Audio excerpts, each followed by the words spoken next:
are you doing? Welcome to yet another video. I'm still talking about F1 visa.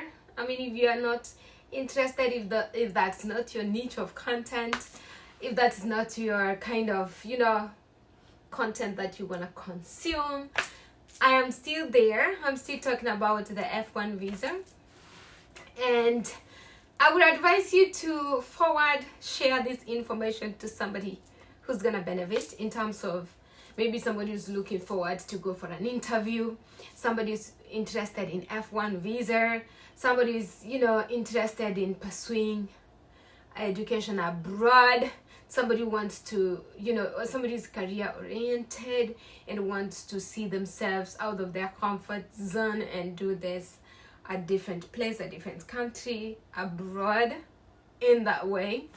I mean, you can forward this content, or you can also listen to, and you might help somebody in need of this information. Do not act like you don't know when you can listen to this, understand, and if you meet an F1 student who is interested, or an F1 person who is interested, you can also answer a few questions for them, and then maybe you'll even have a list of people that you can refer them to. So by listening to this, you might be very important to somebody lost out there. You might actually put a smile on somebody's face by just giving them this referral link. You might be a savior to somebody who maybe never knew anything about studying abroad, and because you just decided to listen to this particular information, you found somebody and you shared this information and you changed somebody's life. You never know. All right, so it's a good thing that you get to listen before you judge. Okay, yes, do not judge the book by its cover. We said beauty with the brains. Okay, with the brains. Anyways,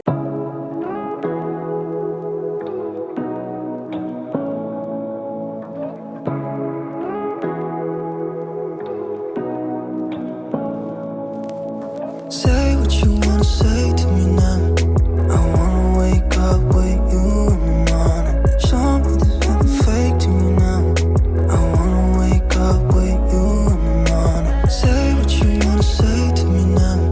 I wanna wake up with you in the morning. Show me there's nothing fake to me now. I wanna wake up. welcome yet to another episode of F1 visa, and today I want to make your interview seamless, smooth. I want you to come out of that visa interview room with a big smile, with the name like your visa has been approved. I want you to come out with that. I want you, by the time you are sharing this video to somebody, you actually won your visa interview just because you listened to this video and you want to share to somebody, to help somebody, help a sister, help a brother, help a cousin, help a stranger, help anybody. All right, so I want to show you how, or help you to know how you can tackle some of the questions that the visa officer may present them to you, and some of them you might have come across during your preparation and your research. Some of them you might be hearing them for the very first time. Some of them you're hearing for the very first time because you have not done any research. You have done zero research. Maybe when you're watching this video, you have not even started the whole process of F1 visa, and you might be able to know what to prepare and what to research on, what kind of questions you need to bear in mind, and how you need to attack those questions. Number one, I want to give you a scenario of how you need to present yourself before that visa interview.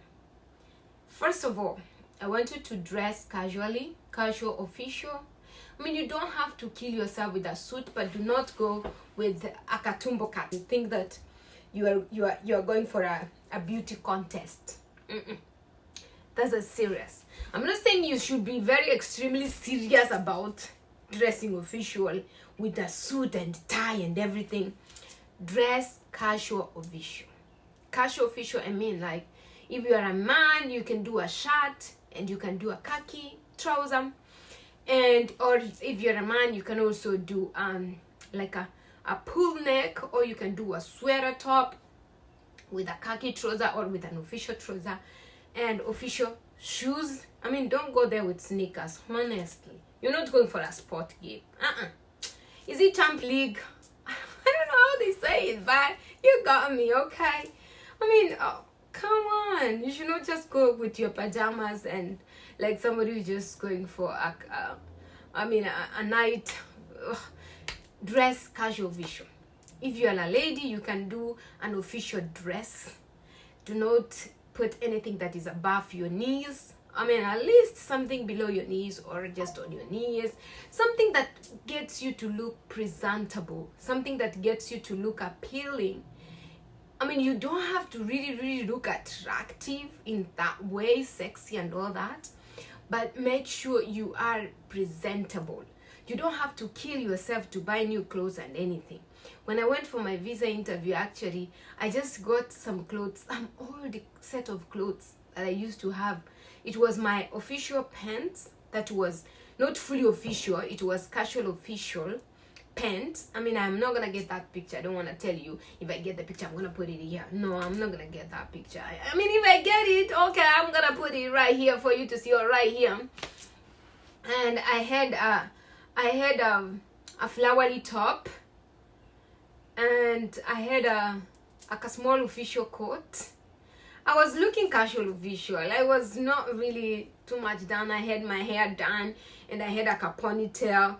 I mean, do not show up in the interview looking like this, your hair looking like all this. I mean, you're gonna have your hair tied up nicely, get that beautiful ponytail, you know, do your hair back like that, or you can do it up here. I mean, you can take it all the way back. You can also do like that if you want to, but I advise you not to go with your hair like this all over your face. You know, you're not going for a date. Okay, ladies, that's number one. We're done with that. You can always double check with me if you get my Instagram. My TikTok account is Vanemonda, Vanemonda, Vanemonda, on every social media handle.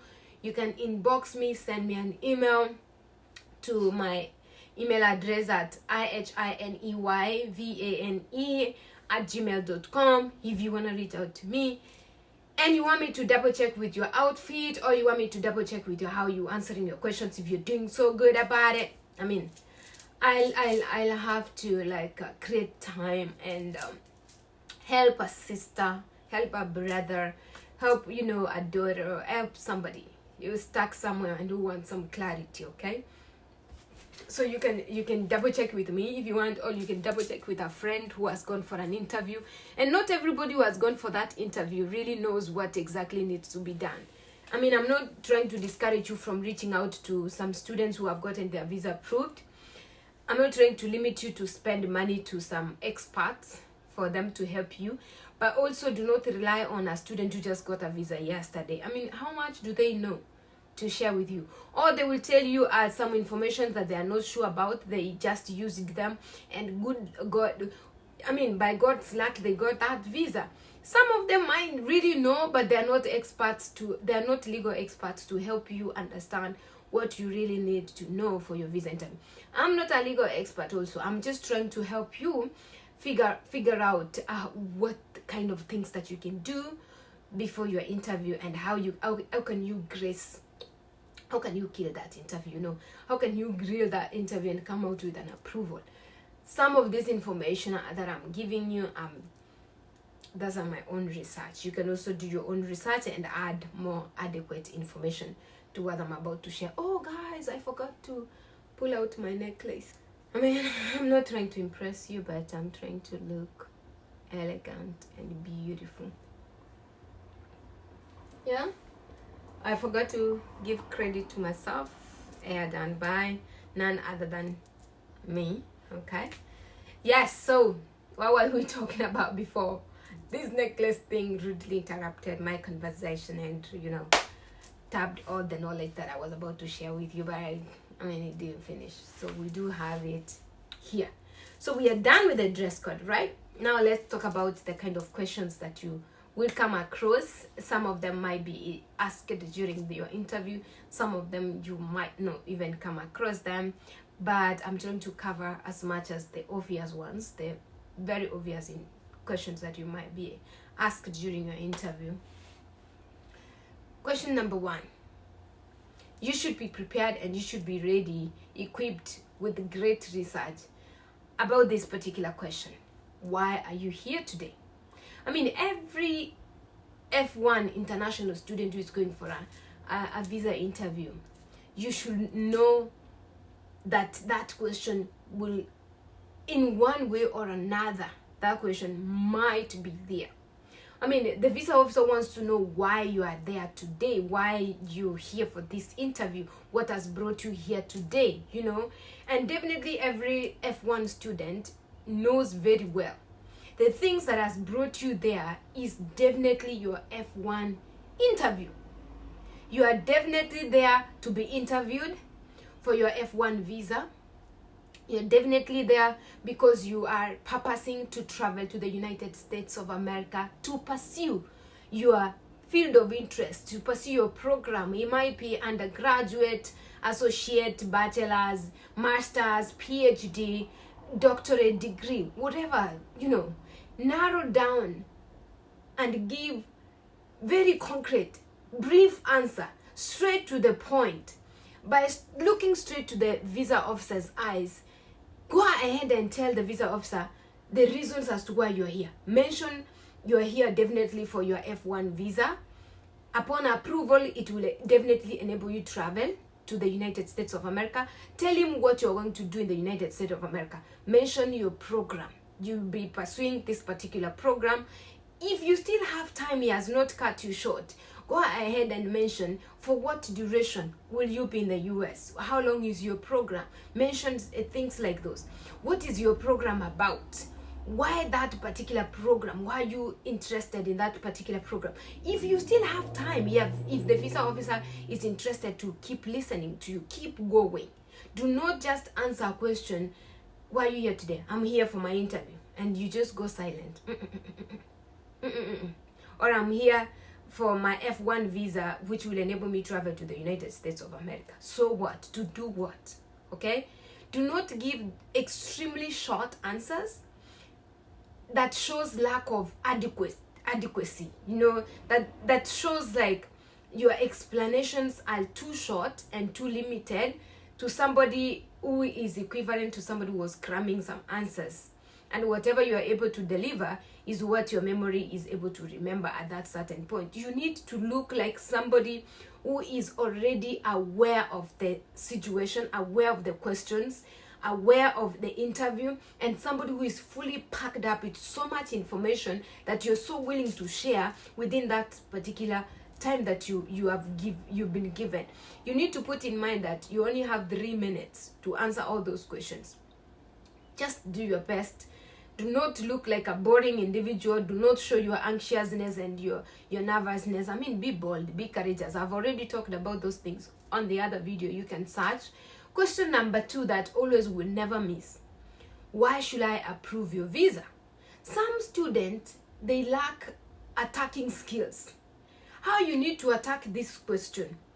You should answer the question why before you start explaining so many reasons.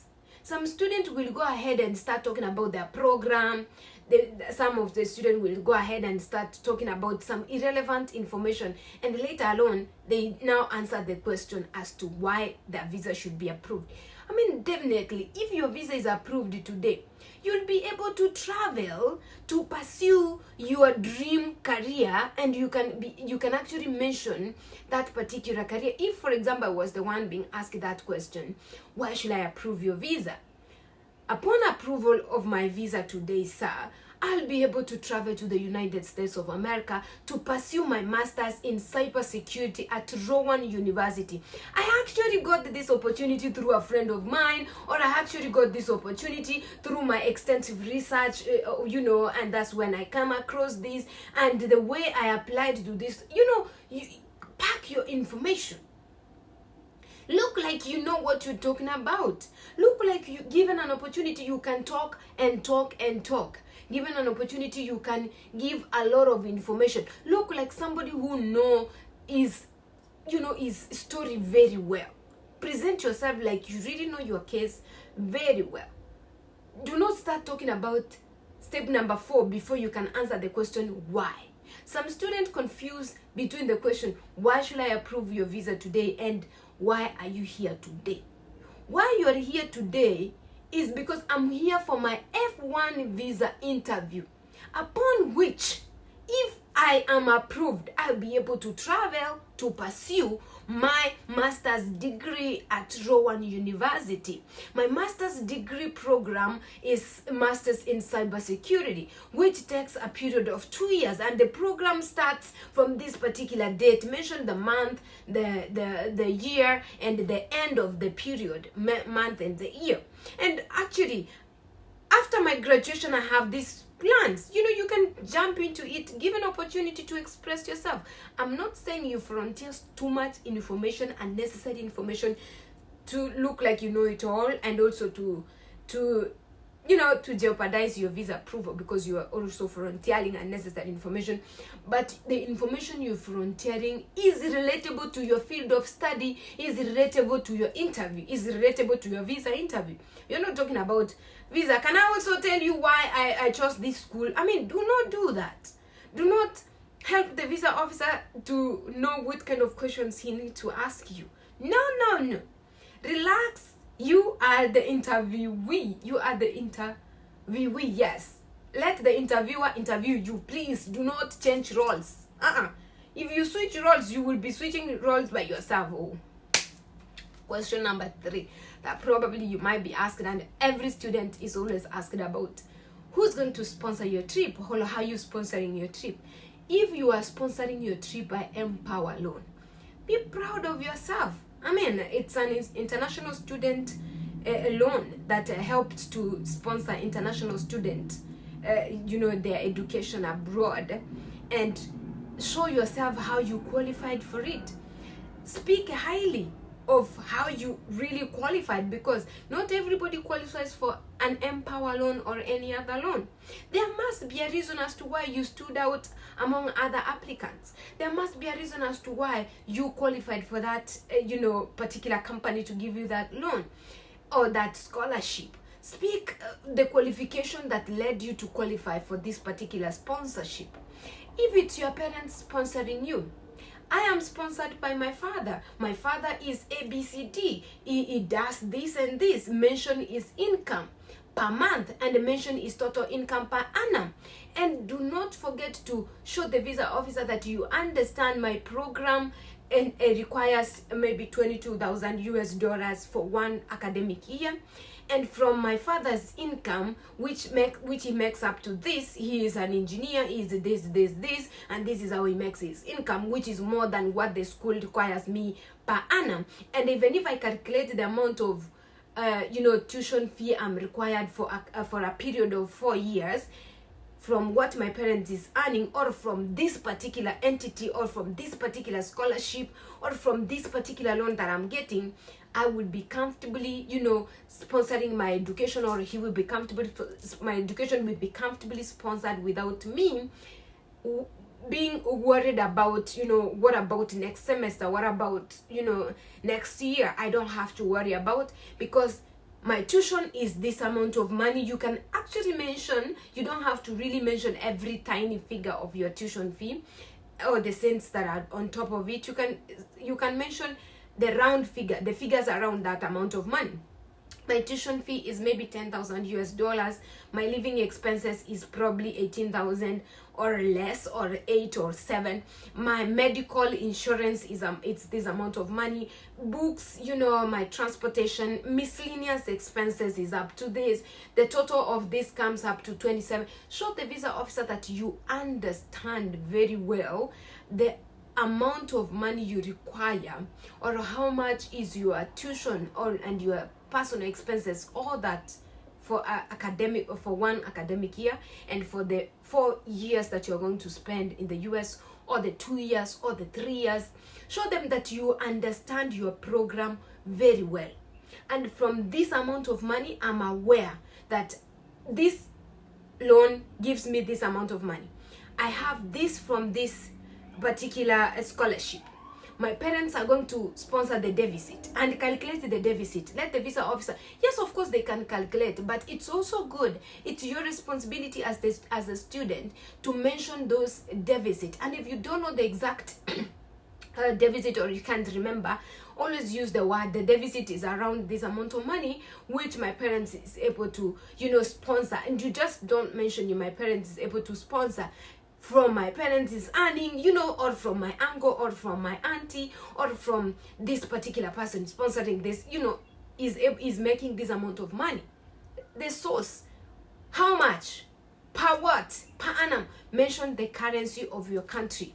The only time that you mention the US dollars is when you are talking about the I-20, the information in your I-20, that is your tuition, your living expenses, that's your accommodation, your insurance, medical insurance, your books and everything. All that you can mention it in terms of dollars to avoid mixing too much currency back and forth.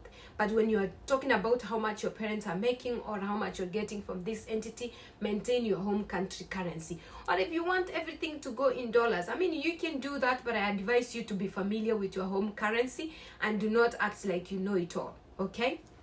I mean, there's no harm about you converting everything to US dollars, but anyway, there's no also harm sticking with your home currency, all right? Another question that you will not definitely miss is, when did you graduate? And when they're asking this question, they're asking you your recent graduation. People from Africa, or maybe let me talk about some of the situations that have come through, that I've come across. Some people, they don't know that even high school is part of the graduation. When they are asked about when did you graduate, they are wondering, I'm just an high school student. I just finished my high school the other year. So what graduation is he talking about? And they lose it. Even high school is a graduation. That is a graduation that you are at, taken place in your life. So talk of your immediate graduation. If it's high school, speak of your high school graduation. So if the visa officer is asking you, when did you graduate? I graduated last year, 2024 or 2025. I mean, we are in 2025 right now. I expect you to talk of 2024 or maybe 2023. December. Mention the month. You don't have to mention the date, but you can mention the month and the year. And you are also expected to make a follow-up response on that question of after your graduation. Not just say, I graduated 2024 last year. I mean, what is that? You look like you don't know anything about being a smart student. A smart student will always pack up their information. I graduated last year, 2024, December, from this university with this particular course. If it's your high school, I just finished my high school last year, 2024, and I'm looking forward to enroll into an undergraduate course in an associate degree in this particular university. And since my graduation, if it has been maybe 2 years ago or if it was last year, tell us what you have been doing since your graduation, because that's what the visa officer is looking forward to hear. Say more about what have you been doing since your graduation. If you're a person of 2021, I mean, from 2021, you need to tell us what you've been doing. If definitely you've never had an employment, you are just at home taking care of somebody, you don't have to lie. You don't have to create an employment that is not there. You don't have to tell us that you've been an organization, a vacation or Bible school that has never existed. Just be truthful. That is what you've been doing since graduation. If you've never enrolled to anything, be creative and tell us that I've been working so much towards, securing and my education abroad, and I've been, trying to secure, a few,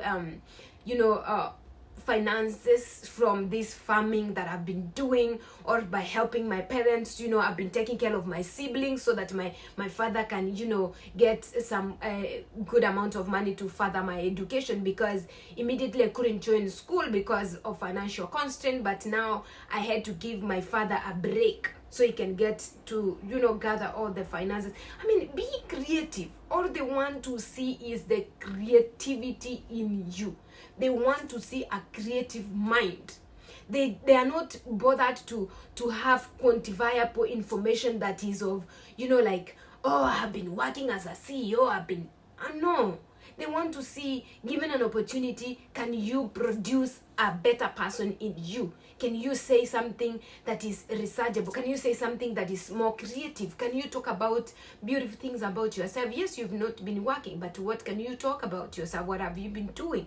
I mean, if you've been serving in church, if you've been doing this, I mean, talk about yourself. And this is the best time. Maybe if you've been being a family person, you got pregnant, you got married, and you had to be there for your son to grow of age before you can leave. I mean, talk of yourself. There are so many stories that you can build around that. Another question that many students lose focus and they start fumbling around is a question if you're asked if you're married. Are you married? I mean, if you're not married, you're not married. Go ahead and say, I'm not married. I may be engaged in a relationship or I'm not in a relationship. Currently, I'm focusing on my career. I just graduated from high school last year, 2024, December.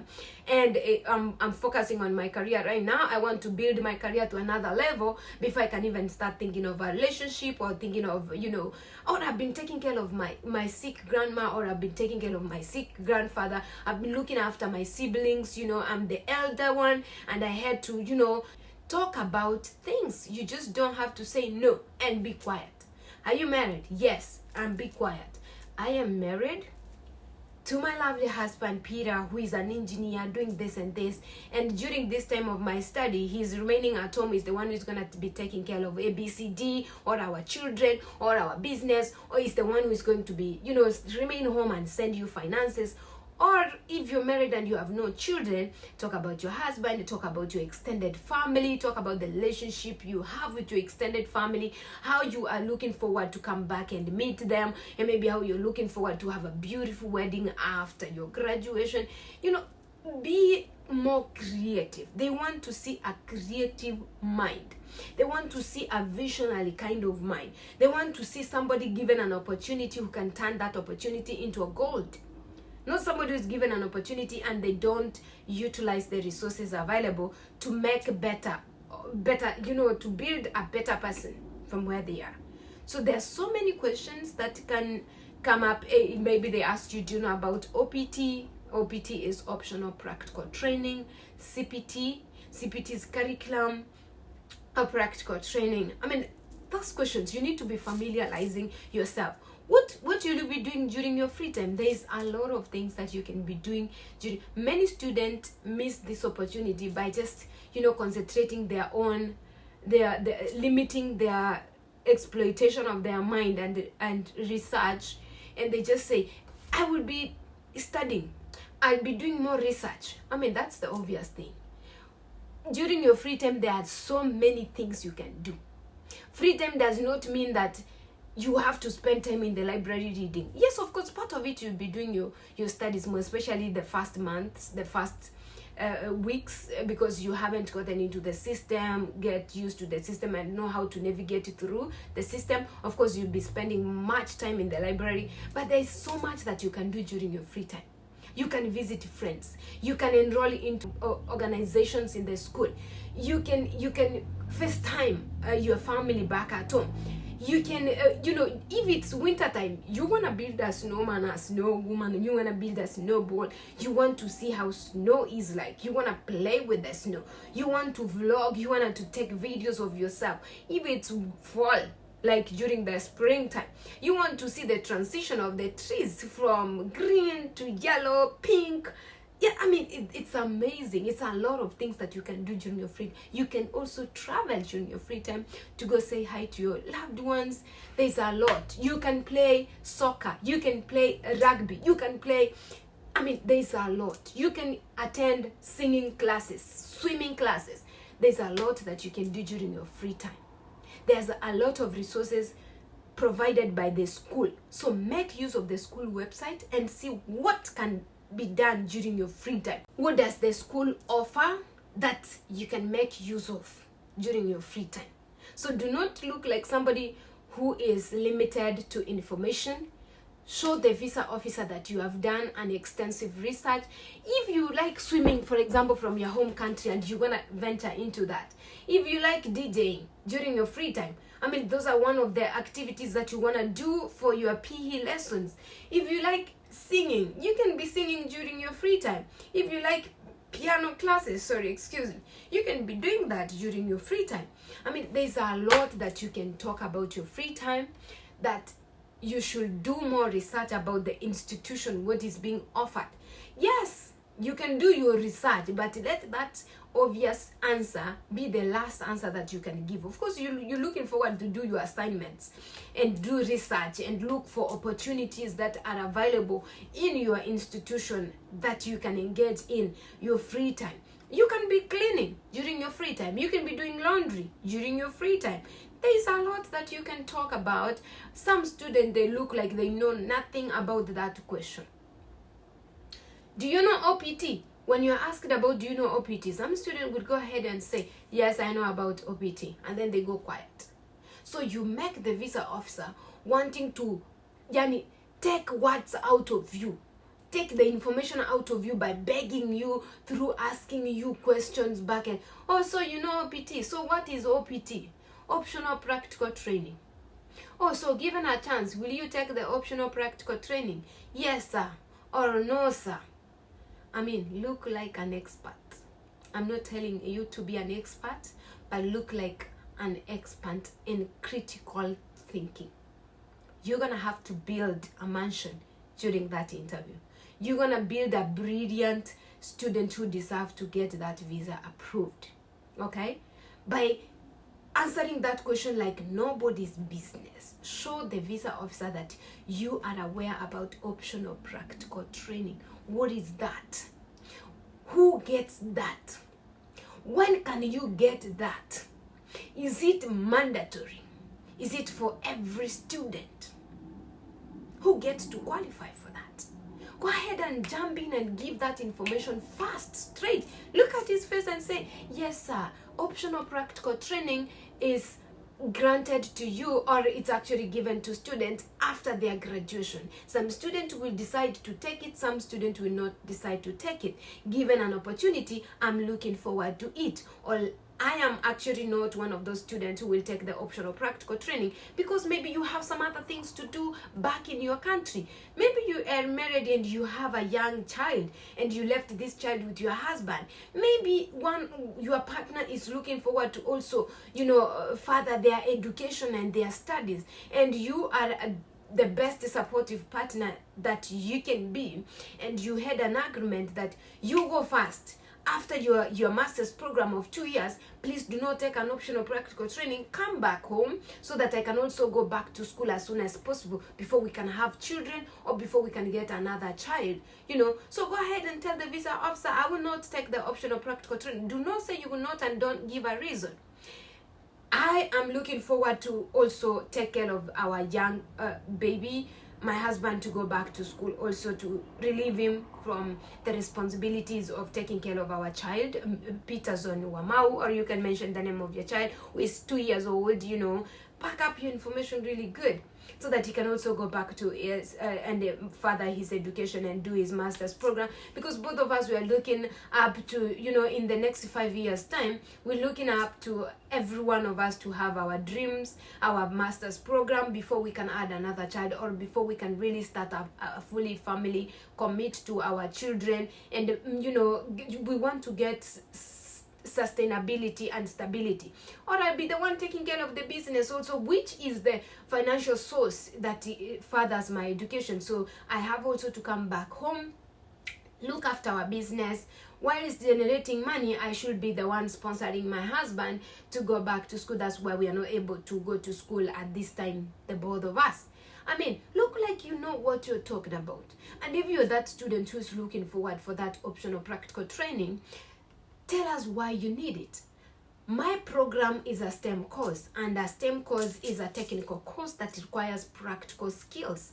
Me getting these practical skills, they will help me stand out in a competitive job market, unlike the local skills with other students or with other employees who have no experience about the international skills, acquisition of international skills. I will stand out. Also talk about getting that exposure itself. It will help you to acquire market skills. It will also help you to acquire skills on hand-on experience on how to handle those machines, given an opportunity to, handle the machines. Tell us where you really need that extra. During optional practical training, you're getting to interact with a team of experts, maybe doctors, experts from your profession. You getting to interact with machines to see how the machines work, how they, how to learn how some machine experience, and to help your company when you come back at home to be better. You require those practical skills, unlike just getting those theoretical skills and run home to get to start getting into a career that you completely don't even know how those machines operate. The only thing you have is theory. So with the practical training, you get some experience that nobody else has in that field, maybe in your home country. Talk more about, do research, honey. Do research on optional practical training and what it comes with. If it's curriculum practical training, you need to talk about it and show the visa officer that you understand that this program comes after 1 year of your academic achievement.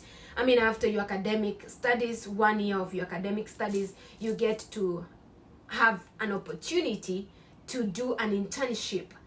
The theories that you learned in class, you get to experience practical skills of the theoretical, knowledge that you have. So, and tell your visa officer that the internship is offered during summer breaks. And I don't want to be idle during my summer break because it's a long holiday. I want to utilize my summer by just getting into, taking advantage of this curriculum practical training. My course is a technical course. It requires me to have this hands-on experience. And that's why I will take an opportunity. If you are not interested, to take an internship, you can as well travel back at your home country if you are a sickly. If you are at home, if some people have homesick and all that, you can take advantage and travel to your home country, say hi to your family, spend time with them, and fly back when class starts. And make sure you get back to school before your class starts, so that you don't jeopardize your visa and you don't put yourself in a situation of, uncertainty. And also, avoid traveling if you know you're not financially stable. Do not start booking those visa, and then when you get to your home country, by the time you're coming back, you don't even have pocket money. You don't even have enough money to sponsor your next semester. Especially those students who get their Empower and they want to misuse that money to just travel unnecessarily. If need be, you can travel. If there's nothing else you can do, if you know opportunities that you can utilize during that free time, if there's nothing you can meditate on and get to familiarize yourself more with the system and all that, you can travel. As of me, I did not, because I did not have that amount of money to waste, and also my program was so intense that I really needed so much time to reflect on my previous classes that it really took me in a span of a minute. We were done with the semester and I've not understood so much that I really needed time to go back and understand, and also even get more time to prepare for the next semester, because it was crazy. The system can really frustrate you. There's so much that you need to be aware of. There's culture shock.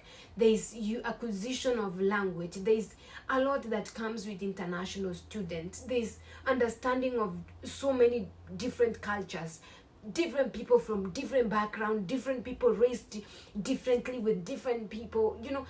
It's a lot that you really need to sit down, relax your mind, and reflect and say, wow, I'm ready for the next semester.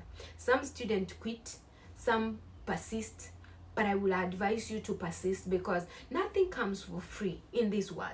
Nothing really comes for free.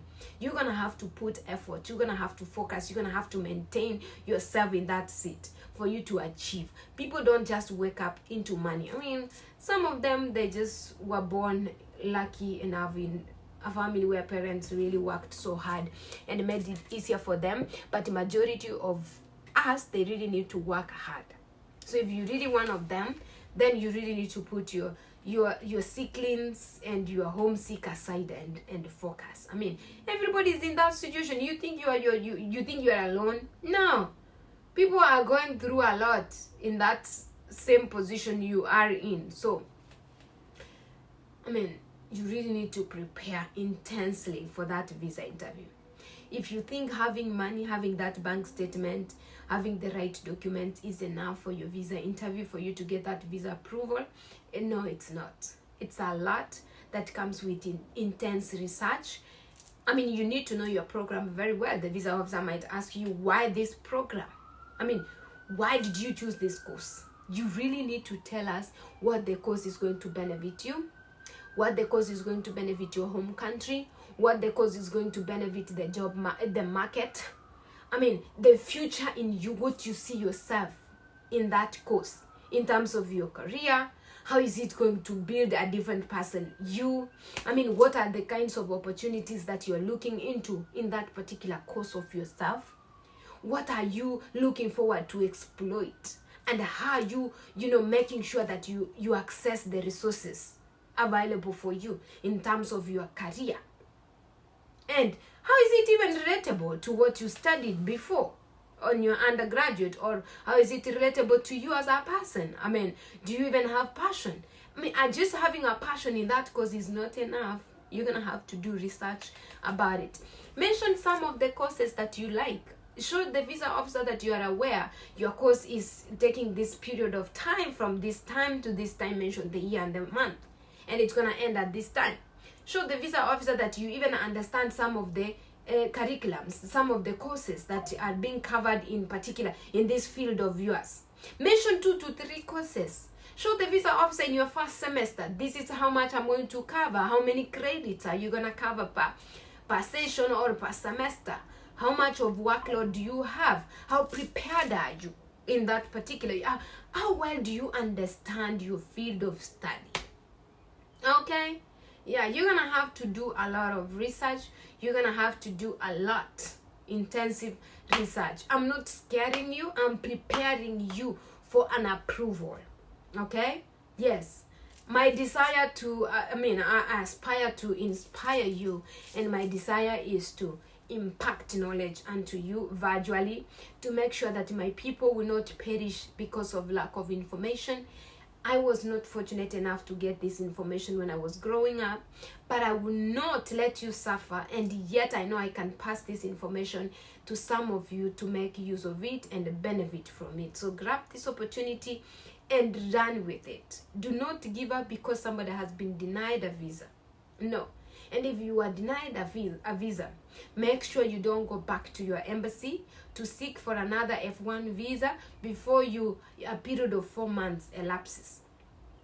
I mean, some embassies will allow you to go back as soon as possible, but what can you tell a visa officer if you appeared nervous and unprepared? You didn't even know your course intensively. You didn't know so much around your environment of F1 visa, and you are going back next week. No. Do not. People assume that by rushing back to the embassy, they just get a visa by changing one thing. You're gonna have to intensively prepare again. Try to think of yourself, what you did not do right, and how can I do this right. Try to seek some experts to help you figure out your situation and redo your DS-160 before you can go back for that visa interview again. Try to polish. If it was an issue with your bank statement or your sponsorship, your money was scattered and they were all over, somebody sponsoring you a few money, another person is giving you a scholarship, another one is giving you a loan. Avoid having too many sponsors. I mean, it's okay if that is what you can afford, but avoid having too many sponsors. Having your money scattered everywhere is also a red flag. I mean, what if one of them fails to sponsor you? Then how are you gonna make it? You get.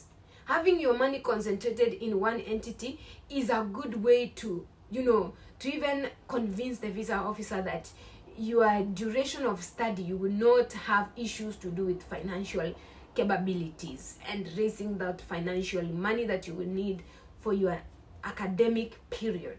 Okay, so there are so many things I really talk about it.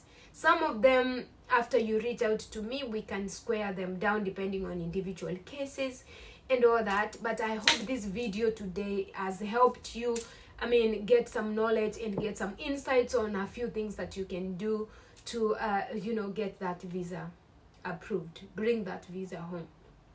And once your visa has been approved, some of you don't even know what they should do immediately after their visa has been approved. You are supposed to leave your passport behind, but any other documents that you went with, like your I-20 mostly, you need to come back with it because you will need it at the port of entry. And if you lose your I-20, you can always print it and sign it and use it at the port of entry. After your visa interview, there's nothing they do on that I-20 to show that this is the I-20 that you need to show at the port of entry.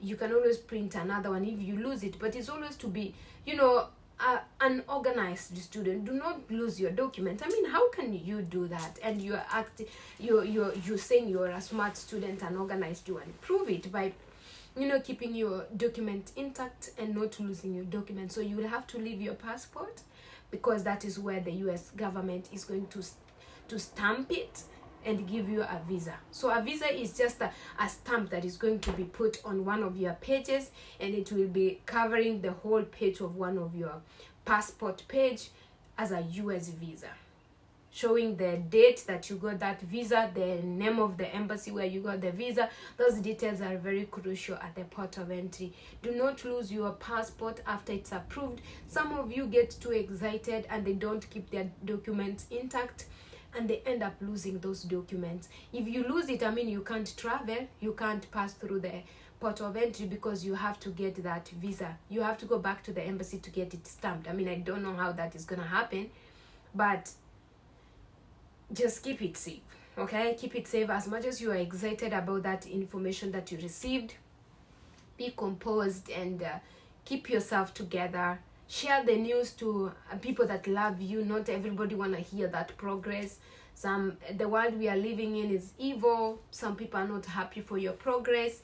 Just pray to God that the ones who get to hear that information are the ones who are proud of you, and they receive it with so much glad and with so much love and joy. I mean, you don't have to publicly announce to everybody. Nowadays, everybody puts information everywhere on TikTok and on Facebook, and before you know, they are not able to, achieve those dreams. I mean, the world is so evil, but you really need to cover yourself under the blood of Jesus and protect yourself with prayers, and surround yourself with beautiful people who are spiritual fathers and mothers to spiritually embark you and give you that spiritual strength to actually protect yourself with the shield of God.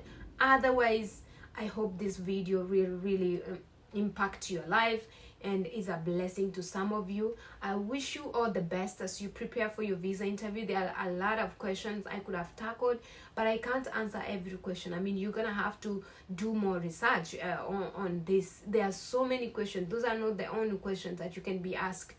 There are so many questions that you can be asked. Some of you can be asked, why not sponsor yourself? Why go back to study after this long period of time? Why this course? Why are you changing your course? Why are you changing your school? I mean, you're gonna have to have done a lot of research for you to be able to answer those questions. Do not ignore anything. Just prepare everything and let God do his part. Above all, pray before you go for that interview. Ask for spiritual fathers to have you on prayers. I mean, some people have gone for visa interview and they never prayed and they got it. I'm not encouraging you to be careless, and I'm not pushing you to be spiritual for you to get that visa approved. I mean, everybody at the palm of God's hands. Your life is already, God knows your destiny, and you don't have to kill yourself for you to get that visa. And if you get a denial, I mean, it's not the end of the world. You go back and to the drawing board and see what happened wrong and how can you fix the situation and go back. All right, I wish you all the best. Always prepare to win, prepare for victory, and I can't wait to see this video helping and putting a smile to so many of your faces. I wish you all the best.